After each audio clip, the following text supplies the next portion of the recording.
بسم اللہ الرحمن الرحیم۔ السلام علیکم دوستو، آج ایک منفرد ہلکی پھلکی مزاحیہ کہانی کے ساتھ حاضر ہوں۔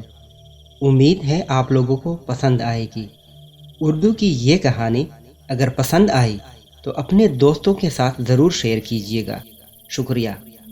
ایک لڑکا بہت کمزور تھا، جسمانی طور پر بالکل ہڈیوں کا ڈھانچہ۔ وہ بازار سے گزر رہا تھا کہ ایک بہت ہی امیر لڑکی نے اپنی قیمتی کار اس کے پاس جا کر روکی اور اس کو اپنے ساتھ اپنے گھر چلنے کی آفر کرنے لگی۔ بیچارہ حیران بھی تھا اور خوش بھی کہ اتنی امیر اور خوبصورت لڑکی اس پر فدا ہو گئی ہے۔ وہ سوچنے لگا کہ کاش اس سے میری شادی ہو جائے تو میں بھی امیر ہو جاؤں اور خوب عیش کروں۔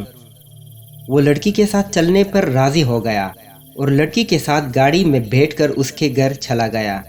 اس لڑکی کا بنگلہ بہت عالیشان تھا، بہت سارے نوکر چاکر بھی تھے۔ لڑکی نے اسے لے جا کر ڈرائنگ روم میں بٹھا دیا اور انتظار کرنے کو کہا۔ اس کے دل میں لڈو پھوٹ رہے تھے، مستقبل کے خوبصورت خواب کھلی آنکھوں سے دیکھ رہا تھا۔